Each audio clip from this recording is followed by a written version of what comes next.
여러분 안녕하십니까? 오늘 부처님 오신 날 맞아서 이렇게 같이 동참해서 법회를 치르게 되어서 무척 기쁘게 생각을 합니다. 돌이켜 이렇게 생각을 해보면은 이 삼보법회라고 하는 단체가 우리 한국 불교에서는 제가불교 단체로는 가장 오래되고 또 가장 모범적인 단체였습니다. 벌써 아까 소개하는데 60년이 지났다고 말씀하셨는데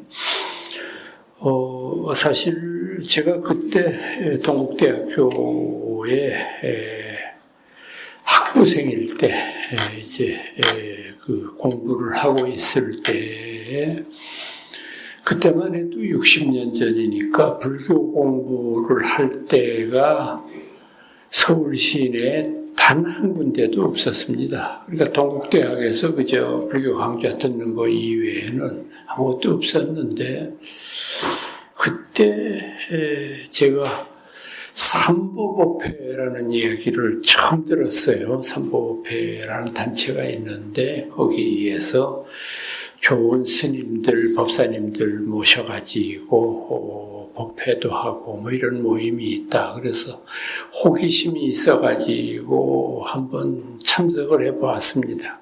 그때 제 기억으로는 풍전 호텔의 그 어떤 강당 같은 데였다고 짐작이 되는데 법사는 그때 단어 스님이 오셨던 것 같고 그러니까 뭐 저희들 그때 동국대 학생들이니까 뭐 문발체에서 큰 스님들을 뵌 적은 있어도 생전 처음 봤어요. 단어 스님도. 근데 그날 그 법문하는 것을 이렇게 들으면서 학생인 저는 그때 어떤 느낌을 가졌느냐 하면은 황홀하더라고.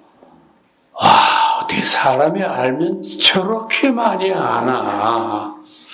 아니, 뻔도 좀 있고 그럴 것 같은데, 흑판에다가 무슨 알아듣지 못할 한문을 그것도 초서로 그냥 내려갈게 쓰는데, 기가 팍 죽어가지고, 내가 이게 불교를 공부할 사람인데, 저 사람 뒤꿈치도 못 따라갈 텐데, 진짜 포기하는 게 낫겠다. 저 공부를 언제 다 하냐.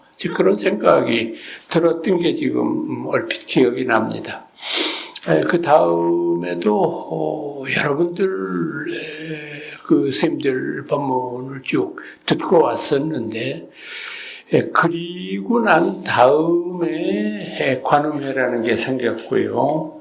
그리고 난 다음에 조금 있다가 불광회라는 게 생기고 제가 소속해 있던 한국불교연구원의 구도회라고 하는 단체가 생기고 전부 다 그 후에 이제 제가 신행단체로 생긴 거기 때문에 삼보법회는 아주 그 최초의 제가불자라고 하는 것만으로도 굉장히 영광스러운 칭호를 얻고 있는데 조금 전에 말씀드린 대로 굉장히 모범적으로 운영을 해왔다. 여러분 대부분 뭐 절이나 또는 뭐 신행단체들 보시면은 여러 가지 이유가 있겠습니다만은 바람 잘 날이 없잖아요, 대부분. 조계종 총무원도 마찬가지고, 뭐 그저 틈만 나면 그냥 싸우고, 뭐 좀 더 심하면 소송하고, 뭐 그리고 나가서 또 새로 뭐 만들고, 뭐 그렇잖아요, 사람 사는 세상에. 근데 삼보법회는 그런 게 별로 없었는데 그게 뭐 거룩한 어떤 부처님 뜻이라기보다는 제가 생각하기에는 먹을 게 없으니까 뭐 먹을 게 있어야 싸울 거 아니야. 별로 삼보오펜 털어봐야 뭐 먹을 게 없거든. 그러니까 이제 싸울 일도 드물고, 별로 그 세상 이치라는 게 그렇지 않습니까? 돈 있는 집 집안에 자식 치고 싸우지 않는 집이 없고, 가난하고 못 사는 집에 자매 형제들 중에서 우위 좋지 않은데 한 군데도 없고 먹을 게 없으니까 그렇거든요. 그래서 이제 그런 면에서는 참 고마운 이런 단체다 하는 생각을 하고, 제가 이제 삼보오페에 벌써 다니기 시작한 게 40년 조금 넘었네요. 가만 오면서 생각을 해보니까 그때만 해도 제가 아직 연부역강한 그런 때였는데, 사실은 그때도 제일 처음에 여기 오게 된 것도 어떤 의미로 보면은 제가불교 운동에 대해서 어떤 사명감을 제가 그때 가지고 있었던 것 같아요. 그러니까 스님들이 정진하고 열심히 수행하는 것 못지않게 중요한 게 제가불교다.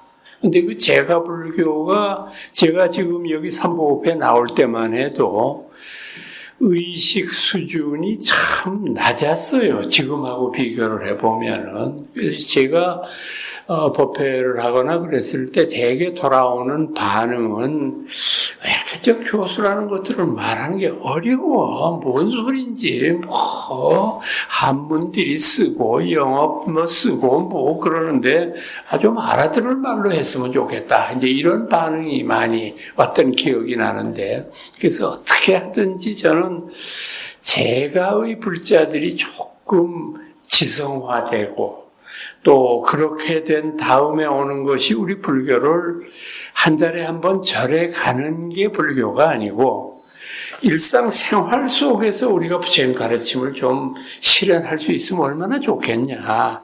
단 한 번만이라도 이 일상적인 일에 부딪혔을 때, 이거 부처님 가르침이 이런데 내가 이러면 안 되지. 이렇게 서서히 불자들의 의식이 변화했으면 얼마나 좋겠나. 이런 생각을 하고 제가 이 삼보오페를 40년이 넘게 다녔던 것 같습니다. 그래서 그동안에 제가 한 몇 년들을 보니까 40년 전에 함께 하셨던 분들도 한 두세 분 계시고, 또 30년 전에 하신 분은 훨씬 더 되고, 10명도 넘고, 그러니까 다 도반들이죠. 다 이제는 늙음하게 들어서가지고 이제는 비일비일하는 그런 인생이 됐지만은, 그래도 가는 날까지는 열심히 살아야 되지 않겠습니까? 우리가 언제 죽을지는 모르지만은 확실하잖아요. 죽는다는 건 확실한 거니까. 그건 무슨 미련 가질 것도 없고,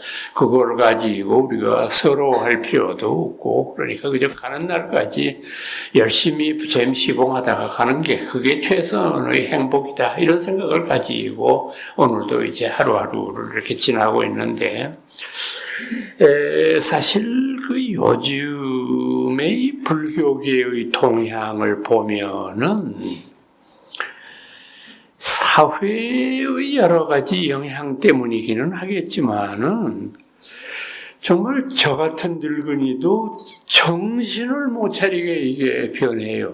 모든 것이. 그러니까 그 범인이 누구냐 하면은 인공지능이에요. AI라고 부르는 거.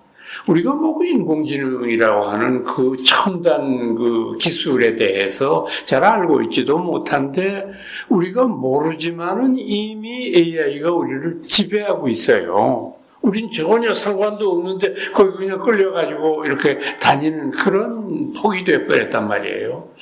그래서 참 우리 불교도 결국은 그 영향을 지금도 받고 있고, AI 영향을 받고 있으니까 여러분들 뭐 어떻게 생각하실는지 몰라도 요새 조금 말이 많대. 뭐 뉴진 스님인지 뭐 유진 스님인지 뭐 하는 사람 뭐 디스크 잡기라 그러기도 하고 코미디언이라 그러기도 하고 뭐 그런 사람 간혹 가다가 뭐 질문을 많이 받습니다. 전통적인 그런 불교 학자 입장에서 그런 분의 출연에 대해서 어떻게 생각하느냐 뭐 그런 질문 매스컴에서도 많이 받고 그러는데 저는 그때마다 그저 단호한 음성으로 얘기합니다. 그 사람은 아주 훌륭한 사람이다. 아니 자기가 무슨 우리가 얘기하는 무슨 비구계를 어디서 받았고 무슨 자기의 법 스승이 누구고 그런 거 따지기 이전에 그 사람 중노릇을 지금 하고 있잖아. 머리 깎고 승복 입고 왔다 갔다 하면서 디스크 잡기 하면서 그냥 떠들고 그냥 이런 것도 하더라고. 보니까 내가 봤어요. 열심히 보니까 그런 제스처 쓰면서 젊은이들을 환호에 빠뜨리게 하니까 제가 농담으로 말씀드리면 제가 명동 가가지고 젊은이들 10명 모으기 힘들어요. 삼보업회 좀 오시라고. 그래봐야 모시기가 어려운데 그 사람은 수백 수자를 그냥 동원하니까 아마 이런 것도 앞으로는 우리가 생각을 해야 될 문제구나. 불교라는 게 언제나 근엄한 표정을 짓고 법상에 앉아서 주장자들을 치고 이게 불교가 아니거든요. 그러니까 그런 의미에서 우리가 AI 시대를 대비해야 된다. 잠깐 우리 이제 불교 밖의 얘기로 말씀을 드리면 제가 아까 AI가 우리 생활을 지배한다고 말씀드렸는데 생각을 해보세요. 현재까지 제일 AI의 영향력이 큰 데가 의료 분야예요. 지금 최근이나 10년 전까지만 해도 수술을 받거나 큰 병원에 출입해 보신 분은 알지만은 이제는 수술을 로봇이 하잖아요. 그리고 그 로봇이 하는 것이 사람 손으로 하는 것보다 훨씬 더 정밀하고 정확하다고 그러잖아요. 그뿐이 아니라 요즘에는 의사들의 비대면 진료라는 거 있잖아요. 의사들이 너무 지금 이렇게 의사가 부족하다 그러고 난리를 치고 그러니까 비대면을 하는데 그걸 AI가 해요. 그 비대면을 하는 게. 근데 10점 만점으로 놓고 계산을 했을 때, 이제 환자가 비대면 할 때 이제 우선 증세가 어떻습니까? 그래서 제가 머리가 아프고 소화가 안 되는지 얘기를 쭉 할 거 아닙니까? 이제 그걸 듣고 아주 노련한 최고의 의사가 평점을 내겠을 때 10명을 평균을 내보니까 10점 만점에 8.5가 나와요. 최고의 의사가 대면해서 이제 처방하고 하는 것이. 근데 AI가 어떻게 나오느냐? 9.8이 나와요. 이건 완전히 부처님이야. 그럼 틀리는 게 없으니까. 그러니까 이게 앞으로 더 우리가 심각한 그런 문제가 이 의료 쪽으로도 닥칠 수가 있다. 또, 한번 생각해 보세요. 앞으로는 우리가 필요 없어질 그런 이 직업군 가운데 꼽는 것 가운데 뭐가 있느냐 하면은 변호사가 있고요. 그 다음에 계리사가 있고요. 회계사가 있어요. 근데 이게 왜 그러냐면 변호사가 사람이 하는 게 훨씬 낫지 기계가 나는데 이게 무슨 소리냐 하면은 법정 다툼을 하거나 했을 때 제일 중요한 거는 뭐냐 하면은 이런 비슷한 사건에 대한 판례랍니다. 판례가 앞으로 어떻게 나왔느냐. 아무리 컴퓨터가 발전을 해 있어도 이 비슷한 사건의 판례를 검색하는 것이 보통 일이 아니거든요. 변호사 그냥 공짜로 돈 먹는 거 아니란 말이에요. 이런 일이 벌어졌을 때 그 앞에 뭐가 있냐 그래 그걸 들이대면 판사들이 꼼짝을 할 수가 없는 거예요. 그런데 우리가 그 이세돌이하고 AI하고 바둑 두는 거 봤잖아요. 우리 눈으로. 이세돌이가 한판 이긴 거는 그건 기적인데 왜 이세돌이 같은 국수가 지느냐. 이 AI를, 이 인공지능을 어떻게 했느냐 하면은 수십만, 수백만 번을 바둑판에서 바둑 시합을 외우게 한 거예요, 이놈한테. 그러니까 바둑판에서 여태까지 2000년 동안 사람들이 도왔던 게 뻔하거든요, 뽑아보면은. 그러니까 이놈이 실수를 하는 거니까. 아까 말씀드렸던 판례의 경우도 우리는 그걸 검색하는 게 그렇게 힘든데 AI는 그게 문제가 아니에요. 그 판례를 검색하는 것이 30분이 안 걸려요. 그러니까 이게 게임이 안 되는 거지. 뭐 그런 식으로 접근을 해가니까. 그래서 뭐 요즘엔 여러분들도 텔레비전에서도 보셨겠지만은 또 하나 이제 그 미래에서 사라질 직업 가운데 뭐가 있느냐 하면 농부가 있고 시인이 있어요. 농부는 지금도 이미 지금 우리가 그 모든 것이 전산화돼서 움직이고 우리가 지금 농사를 안 지니까 그런데 비닐하우스 하는 거 한번 보세요. 우리가 인식하지 못하는 사이에 엄청난 과학기술이 들어가 있잖아요, 그 안에. 그 다음에, 앞서 말씀드렸던 그런 그 여러 가지 형태의 어떤 그 일 가운데, 지금은 인공지능이 시도 쓰고, 노래도 만들고, 작사, 작곡하잖아요. 근데 매우 미안하지만, 우리 창의력보다 더 나아. 사람들이 하는 것이. 그러니까 지금은 할 말이 없으니까 사람들이 AI가 만든 노래의 저작권이 누구한테 있느냐? 뭐 이거 가지고 지금 싸우고 있잖아요. 다른 건 게임이 안 되는 거예요, 이거는. 그러니까 앞으로는 우리 사회가 그런 사회로 접어들게 되니까 우리도 앞장서서 거기에 적응은 못하지만은 적어도 뒤따라는 가야 될 거 아니에요. 뭐 어떻게 돌아가는지. 저는 아주 초보적인 일이긴 하겠습니다만 얼마 전에 봉선사에 갔다가 아주 재미있는 걸 봤어요. 법당에 들어가는데 난 화면이 하나 있는데 이거 뭘 여기다 이 사람들이 갖다 놨나 싶어서 들여다보니까 우리 왜 요새 식당에 들어갔을 때 눌러서 하는 보 있잖아요. 그게 나오더라고. 실수해서 눌러봤더니 보시금 얼마를 선택하시겠습니까? 5,000원도 있고 5만원도 있고 10만원, 100만원 주고서 이거 봐라. 저를 보니까 우리가 언제부터 기도를 갔는데 100일 기도에 동참금이 30만 원입니다. 지금 동참하시겠습니까? 결제는 카드로 하시렵니까? 현금으로 하시고 탁 나오는데 말도 해. 이놈이 어떻게 재밌더라고. 그렇게 들어보고 있으니까 그렇구나. 이제는 뭐 우리가 이렇게 등 달 때 뭐 얼마짜리를 달고 사무실에 가가지고 조금 민망하잖아요. 그럼 뭐 5만 원보다 혹시 싼 건 없습니까? 뭐 이런 얘기하기 참 쪽팔리잖아, 정말로.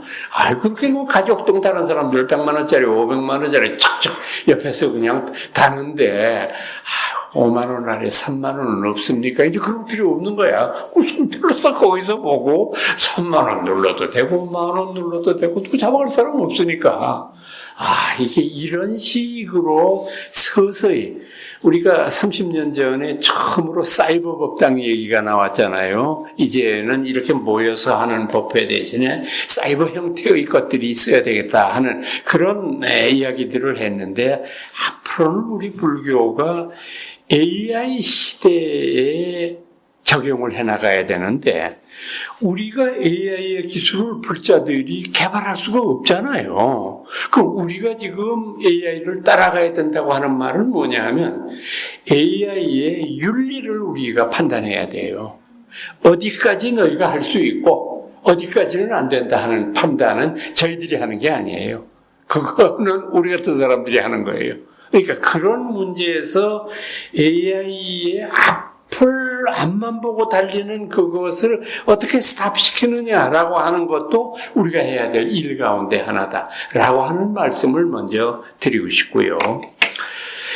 오늘 여러분들과 함께 이야기 나누면서 제가 오래간만에 미래불교에 관련되는 어떤 그런 말씀들을 좀 드리고 싶어서 제가 AI 얘기부터 시작을 했어요. 이제 불교를 에워싸고 있는 사회 조직과 이 시대에 살고 있는 사람들의 사고방식은 다 바뀌었다. 우리가 옛날 생각을 가지고 있다가는 도저히 이제는 불교 발전은커녕 불교 망하게 할 수밖에 없는 거니까 우리 의식을 바꿔야 되는데, 그럼 어떻게 해야 우리 불교가 미래에 살아남을 수 있을 것인가? 저는 거기에서 어떤 아이디어를 가지고 있느냐 하면은, 우선은 불교가 가지고 있는 장점을 극대화시켜야 되겠다고 생각을 합니다. 그렇지 않겠습니까? 불교라고 해서 약점이 없겠어요? 우리도 약점이 있어요. 그러니까 다른 종교보다는 물론 거의 없습니다. 거기다가 대면은 거의 없는데, 그래도 우리도 잘못하는 것도 있고 약점이 있는 편인데, 그런 얘기 오늘 좋은 날 하지 말고 불교가 가지고 있는 장점, 이거를 우리가 어떻게 하든지 다른 이들에게도 알리고 우리들 스스로도 그거를 실천하는 그런 마음을 가져야 되는데, 저는 불교가 가지고 있는 최대의 장점을 세 가지로 압축을 했어요. 여러 가지가 있겠습니다만은, 불교적인 장점의 제일 첫 번째는 뭐냐? 불교는 관용의 종교다라고 말할 수 있습니다. 너그러운 종교다. 불교는 모든 것을 용납하고 모든 것을 받아들이고, 비록 잘못한 사람일지라도 그 사람이 참회하면 그 업장을 소멸할 수 있다고 가르치는 그런 위대한 관용의 종교이다. 그런데 이거를 불교에서는 말만 그렇게 해온 게 아니라 2600년 동안 그걸 실천을 했어요. 그 관용을. 뭘로 실천을 했느냐? 이 세계의 4대 종교 가운데에서 종교 전쟁과 종교 재판을 안 치른 종교는 불교밖에는 없어요. 다른 데는 전부가 다, 조금 극단적으로 말하면 10세기 후반부터 유럽을 공포의 도가니에 몰아넣었던 십자군 전쟁이라는 게 뭘까? 십자군 전쟁은요, 예수 믿는 사람이 예수 안 믿는 사람을 죽인 전쟁이에요. 그거 아무것도 아니에요. 그 전쟁이 오래 지속되면서 나중에는 처음에는 성지 방한 어쩌고 이렇게 이데올로기적인 면을 내세웠다가 나중에 십자군 전쟁의 후반기에 들어가게 되면 땅 뺏기거든요. 땅 뺏어야 되겠다, 이런 생각의 전쟁이거든요. 이슬람의 경우도 마찬가지고요. 그러니까 오죽해야 지금 이 세계에서 세계의 4대 종교 가운데 유일신교가 두 가지 있잖아요. 기독교와 이슬람. 이 두 종교가 세계를 지배하게 될 때는 세계는 노아의 홍수가 문제가 아니라 그냥 그대로 멸망한다. 그거는 우리가 배가 아파서 그런 소리를 하는 게 아니에요. 생각해 보세요. 유일신교라는 게 뭡니까? 예수 안 믿으면 전부 지옥 간다는 거 아니에요. 그러니까 그 사람들이 예수를 믿게 하려고 애를 쓰다가 안 믿으면 어떻게 되냐? 그런 인간들하고는 상종을 하지 말아야지. 같이 놀면 안 되는 거지. 이런 사고방식을 가지고 있는 사람들이 세계를 지배하게 되면 이 세계는 경직된 사회가 되잖아요. 아주 모든 것이 단단하고 깨기가 어려운 그런 거 아니냐. 그런데 불교는 부처님 안 믿는다고 나라와 나라 사이에 전쟁을 일으킨 적이 없잖아요. 그래, 나는 부처님 믿는데 너 안 믿냐? 안 믿는 것도 네 자유고.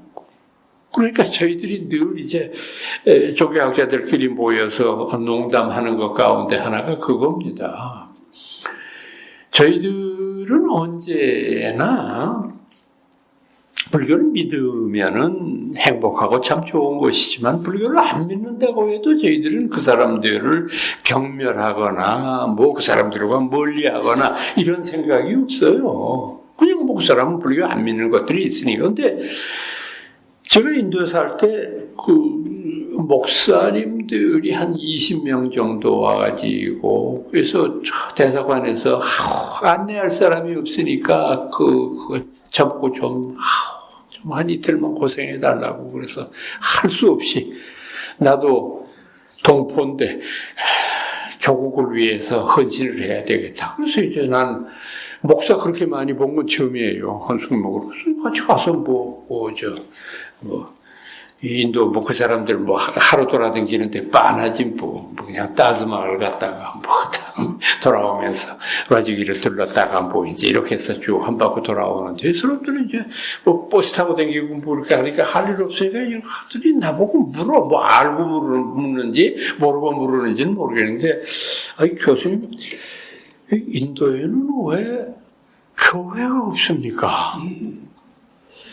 예, 여기는 교회가 없습니다. 예수 믿는 사람이 없고 전부가 다 힌두교 쪽의 사람입니다. 그랬더니 한 목사가 개탄을 하더라고요. 인제 이 나라로 망했다 이게. 어떻게 예수 안 믿는 나라가 이 지구상에 있냐 이거야.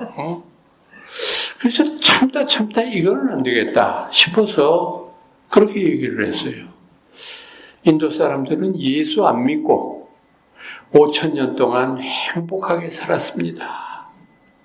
앞으로도 마찬가지입니다.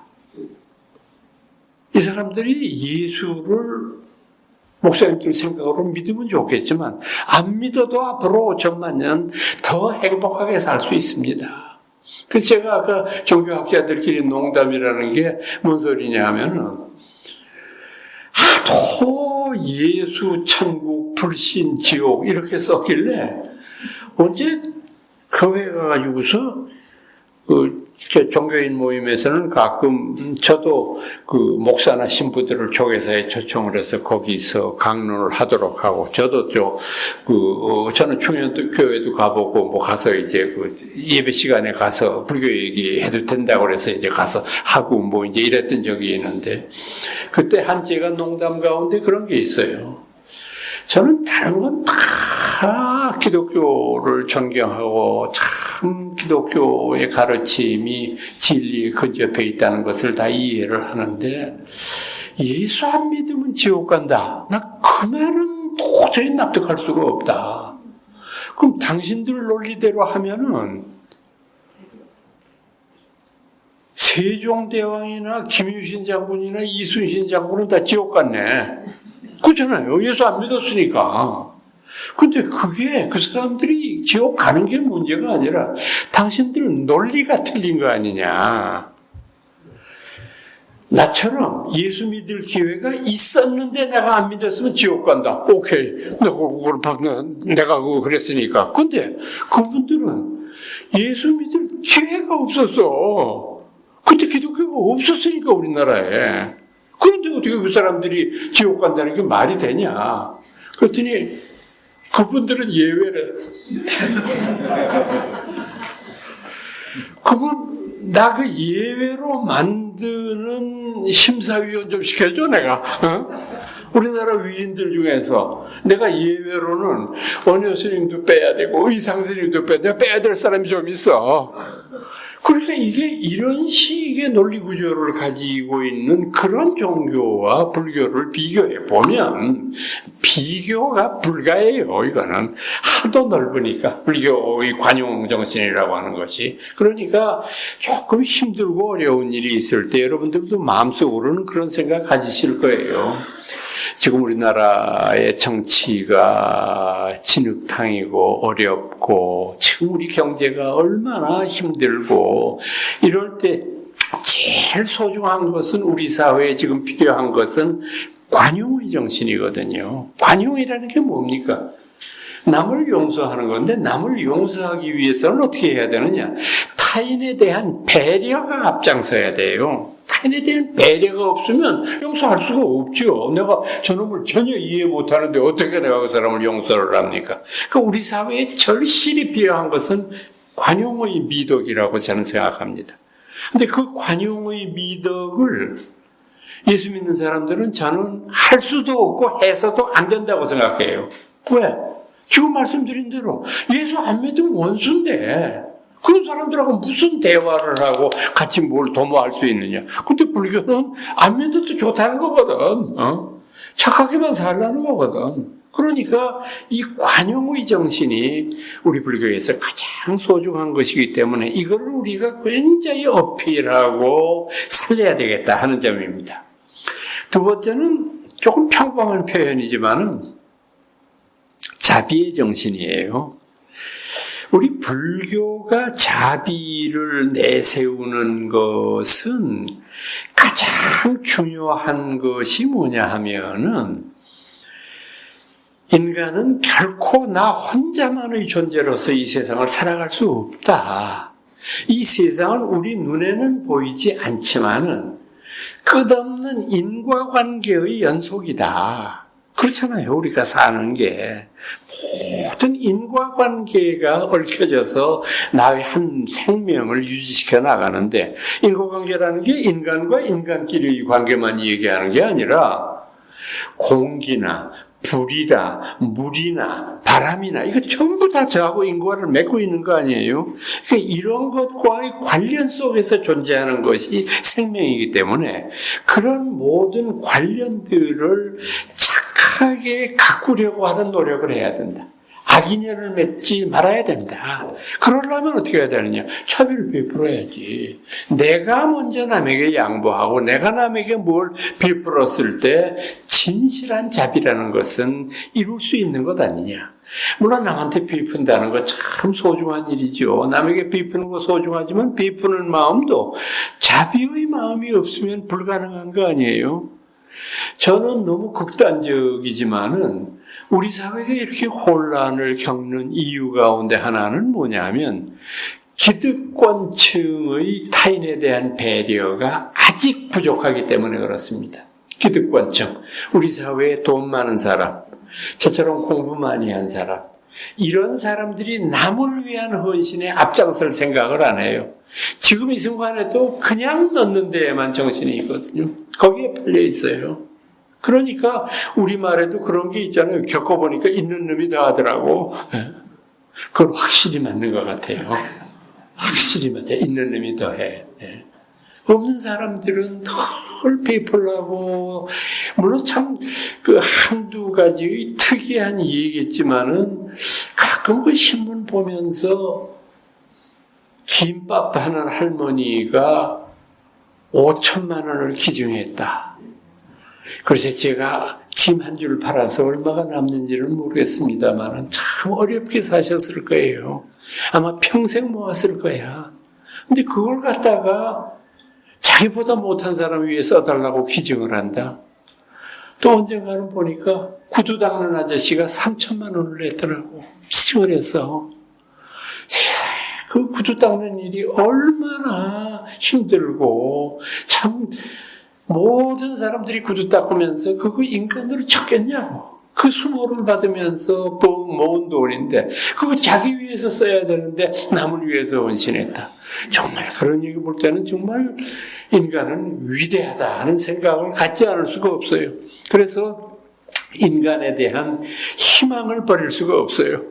아무리 동서남북에 도둑놈이 가득 있어도 그런 인간이 한두 명이라도 숨어있는 이상은 참 인간이란 거룩하다 하는 생각을 갖는데 그 자비를 우리가 일상화시켜야 되겠다. 자비를 일상화시켜서 제가 앞서 말씀드린 대로 사실 우리가 너무 지금 저를 포함해서 현대를 살아가는 우리가 가진 게 너무 많아요. 우리가 가지고 있는 게 사실은 없어도 살 수 있는 것들을 우리가 탐욕심으로 지금 가지고 있는 거거든요.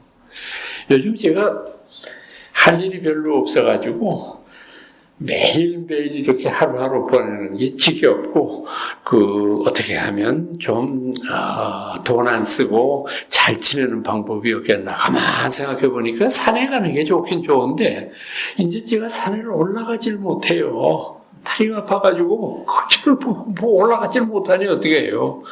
그래서 유일하게 생각해낸 게 그냥 평지 걷는 건 아직 걸으니까, 그 다음에 자꾸 요새 저도 이제 노인인가 봐요. 자꾸 어떤 생각이 드냐면 젊었을 때 다녔던 그 절 생각이 자꾸 나요. 자꾸 나서 지금 벌써 30년이 지났는데 지금은 모습이 어떨까 싶기도 하고, 또 그다음에 제 마음속에는 내가 언제 다시 그 절을 볼까 이런 생각이 들어요. 미당 서정주의 수필에 보면 그런 말이 있어요. 내가 앞으로 몇 번이나 봄에 꽃을 음미할 수 있을까? 그런 심정이에요. 그래가지고, 그제 토요일 날도 평생 보공이 가고 싶더라고. 그래서 상원사를 가서, 근데 참 희한하더라고. 물론 그 불법은 아니겠지만은 그렇다고 해서 절에서 인정한 것도 아닌 것 같은데, 조그마한 이제 도로래 같은 데에다가 이렇게 큰 데다 실어서 거기서 중대항까지 올라가는 게 있더라고, 그게. 그건 되게 좋더라고. 나는 그냥 가면서 내대로 그걸 고민을 했는데, 이거 어떻게 올라가나 싶었는데, 그냥 중대항 가니까 뭐 그거야 뭐 쉽게 갈 수 있죠. 또, 한 일주일 전에는 혼자서 또 회암사를 갔다 왔어요. 뭐 텔레비전에 보니까 뭐 나온 스님 진신살인지 뭐 나오고 그래서 뭐 총무원에서 큰 법회를 한다고 그러고, 본래 제가 회암사 좋아하거든요. 그 절이 참 멋쟁이 절인데, 그래서 이제 또 다녀.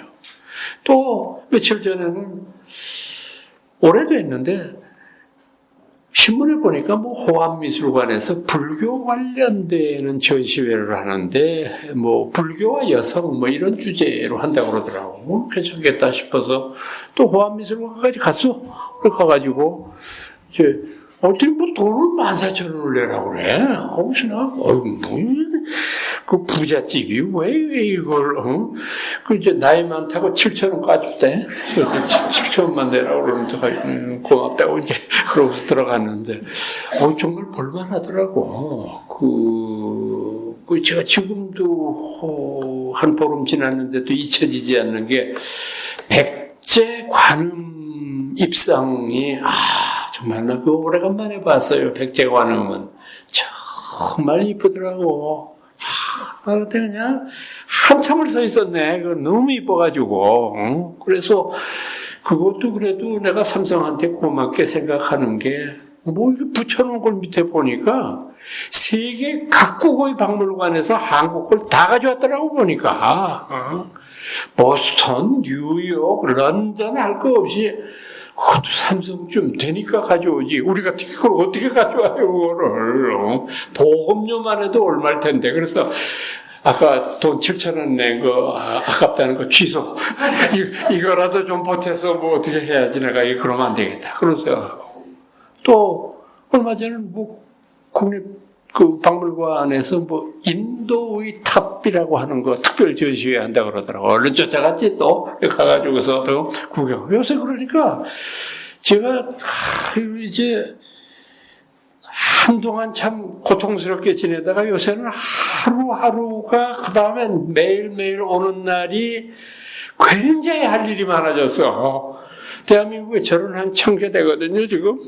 그러니까 다 한 번씩 가봐야 되겠어. 다 한 번씩 가봐야 되니까, 그저, 이제는 운전하는 게 막 미끄럽거나 비 오거나 그러면은, 조금 좀 신경 쓰여. 50년 운전한 사람도 늙으니까 할 수 없더라고. 순발력이 우선 떨어지니까. 그래서 뭐, 밤에 운전하는 것도 싫고 그러니까, 그냥, 아직까지는 지발로 걸어 다니고, 자동차도 몰고 다니고 하니까 그냥, 힘 닿는 데까지 다니자. 그래서, 오늘도 이제 초파일 끝나고 난 다음에, 제가 이제 다음 주에는 뭐 수십 번을 더 갔지만은 부석사 한 번 또 더 가보고 싶고, 봄 가기 전에는 마옥사도 가야 되고, 마옥사에 얼마나 아름다운 이 풍경들이 있고, 그러고, 또 얘기 난 김에 요새 삼국유사 강론을 제가 어떤 법회에서 지금 하고 있는데 불현듯 이련 스님 생각이 나서 무량사하고 인각사도 좀 가야 되겠어. 그건 뭐 다 옛날에 열심히 다녔던 데인데 요즘 뭐 10년 이상 갈 일이 없으니까 그래서 그런 식으로 일을 자꾸 만들어서 다니다가 보니까 하루가 짧고 1년이 짧아. 그래가지고 어떻게 하든지 그냥 악착같이 돌아다니면서 그런 것들을 보내면서 제가 일생을 마치는 것이 제일 행복한 일이 아닌가 그런 생각을 합니다. 세 번째 마지막으로 우리 불교의 장점은 이걸 저는 뭐라고 이름 붙였느냐 하면은 불교적 휴머니즘이라고 이름을 붙였는데 그 왜 제가 불교적이라는 말을 붙이고 휴머니즘이라고 하는 말을 서양 사람들이 쓰는 휴머니즘은 우리 고등학교 다닐 때 사회 시간에 배우면 휴머니즘을 뭐라고 우리말로 배우느냐 하면 인본주의 이렇게 배워요. 근데 그 말이 맞는 게 인간을 본위로 생각한다 이 말이잖아요. 그런 휴머니즘은 불교는 반대해요. 왜냐하면 여러분들 5개 가운데 제일 첫 번째가 불살생이잖아요. 인간을 죽이는 게 문제가 아니라 산 목숨을 해치는 것을 전부 옳지 못한 일이라고 가르치잖아요. 그러니까 우리가 이걸 뒤집어서 생각하면 인간 위주로 생각하다가 보니까 인간이 자연을 개발하는 것이 무방하다고 생각하잖아요. 그래서 인간들이 자연을 그렇게 파헤치니까 지금 우리한테 돌아오는 게 뭡니까? 공해하고 이상기후하고 이것밖에 지금 돌아오는 게 없잖아요. 아무리 제가 과학에 대해서 문외한이라도 세상에 요즘에 하룻밤 자고 일어나면은 땅꺼짐이라는 게 있던데 나 옛날에 살다 땅 꺼지는 건 당장 처음 보는데 아니 지하철 판다고 저렇게 땅을 파헤치고 돌아다니니 땅이 안 꺼지고 폐지겠냐고. 그러니까 인간들이 가지고 있는 그런 어떤 욕심들이 끊임없이 자연을 파괴하잖아요. 그래서 심지어는 그런 통계까지 있어요. 여태까지 인류가 2만 년 이상 이 지구에 살다가 보면 우리가 물자를 이제 자꾸 허비할 거 아니에요. 뭐 물도 마셔야 되고 뭐 고기도 먹어야 되고 그런 거 아니에요. 그러니까 그 많은 오랜 세월 동안 인류가 먹고 쓰고 버린 그 물자의 양을 전부 정확하지는 않겠지만은 비슷하게 계산을 해보니까 지난 200년 동안 미국 사람들이 먹고 마시고 쓴 것보다 적더라는 거예요. 그러니 이게 여러분 미국 사회가 얼마나 풍요로운 사회인지 아직까지 여러분들이 다 경험을 못 하셨어요. 정말 잘 살아요. 미국 사람들. 사는 거 보면 우리가 많이 따라갔지만 아직 좀 더 따라가야 돼. 그렇게 이 사람들이 그 초인류의 나라가 되게 되기까지는 끊임없이 자연을 파괴한 게밖에 없잖아요. 서부 개척이라고 해서 인디안 잡아 죽이고 그 다음에 끊임없이 막아가지고 댐 만들어서 전기 만들고 벌목해가지고 거기다가 뭐 우리나라처럼 아파트는 많지 않지만 집 다 짓고 뭐 하니까 이래서 미국이 가지고 있는 그런 휴머니즘은 이제는 더 이상 세계에 통하지 않는다. 오히려 불교적인 휴머니즘만이 이 지구를 계도할 수 있다. 이런 것을 우리가 깊이 홍보할 뿐만 아니라 반성하고 우리들 스스로가 그것을 실천하는 일로 해야 되겠다. 제가 한마디만 더 드릴게요. 벌써 오래전 일이긴 하지만은 제가 현역으로 교수 근무를 하고 있을 때 누가 문을 두들겨요. 그래서 그랬더니 서양 사람이 들어와요. 그래서 나는 되게 연구실에 오는 사람들은 학생 아니면은 책팔로 오는 사람들이 많은데 이 사람이 책팔로 왔나? 뭐 저는 앉으시라고. 그랬더니 처음 뵙겠습니다. 그러고 명함을 내미는데 이렇게 보니까 학교도 좋은 학교더라고. 콜롬비아 교수더라고. 그래서 좋은 학교네요. 그랬더니 또 전공은 이렇게 보니까 생물학이에요. 근데 그 뒤에 하나 작은 글자로 쓰여 있는 게 뭐라고 써 있느냐 하면은 불교 생태학회 회장 이렇게 돼 있어. 난 생전 처음 들었어. 아니, 불교 철학이라는 것도 있고, 불교 역사학이라는 것도, 생태라는 게, 무디스트 이칼라주인데, 불교 생태, 당신 뭐 하는 사람이냐고. 그랬더니, 그분이 나한테 하는 얘기가 되게 그런 얘기예요. 자신들이 불교 믿는 사람들이 미국의 대학 교수들 가운데에서 하나의 이 친목회를 도모해서 그저 한 달에 한 번쯤 모여서 그저 있는 절에 가서 참선하고 법회하고 이제 이러다가 조금 보람 있는 일을 하자. 우리가 전부 다 교수들이니까 뭔가 좀 좋은 일을 하자 해서 지금 이 생태계를 그냥 놔두면 안 되지 않냐. 그러니까 이 생태계를 불교의 힘으로 이거를 막는 길을 우리가 제시하자. 이래서 그 회의를 조직했다는 거예요. 그래서 그 불교 생태학회에서 어떤 일들을 하느냐 그랬더니 내 예상이 맞았어. 책을 팔라고 책을 꺼냈더라고.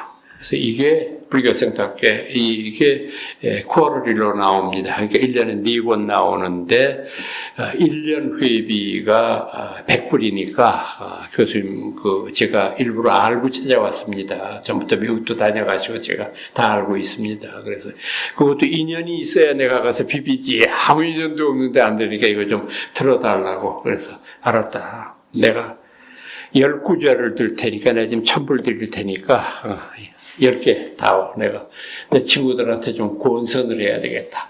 그래서 이거를 나 혼자 이게 볼 게 아니라 그래가지고 친구들 다 소집해서 불교학 친구들 해서 너네들 이거 안 받으면 나하고 금생에 다시 못 볼 줄 알아. 이거 1년에 100불짜리니까 이거 하나씩 다 들어라. 주소 다 나한테 내라. 주소 다 내가지고 그거 내 미국에 보낼 테니까. 그래서 그거 이틀 만에 9개 다 팔았어. 9개 다 팔아가지고 이제 지금도 와요. 그 책이 저한테 오는데 이제 이것이 참 제가 의미 있는 일이라고 생각을 했어요. 불교 공부를 관념적으로만 공부하는 것이 아니라 이렇게 현실 생활 속에 응용하려고 이 사람들은 노력을 하는구나. 그래서 여러분들 서양 사람들 무시하시면 안 돼요. 그 사람들 참 독실한 불교자들 많아요. 정말 우리보다도 훨씬 더 오게 잘 지키고 우리보다 훨씬 더 훌륭하고 한일하고 지내는 사람들이 많으니까 이것도 지금 제가 꼭 여러분들한테 초파일 맞이해서 드리고 싶은 말씀이었습니다. 오늘 사실은 제가 준비한 게 한 1시간 이상 준비한 거를 준비해 왔었는데 지금 보니까 본문 본문 시간을 30분으로 해놨더라고. 그래서 이게 좀 분하다. 내가 이게 무슨 매달 오는 사람도 아니고 근데 어떻게 이럴 수가 있냐. 그래서 그냥 얘가 악착같이 1시간을 해버렸습니다. 그러니까 여러분들 좀 양해해 주시고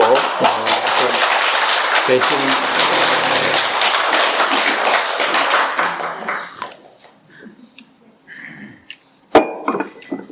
대신 제가 못한 말이 너무 많아서 언제 다시 한번 기회가 있겠죠. 그때 되면은 제가 다시 이 미래불교의 방향에 대한 말씀을 조금 더 구체적으로 정리해서 말씀드리려고 생각하고 있습니다.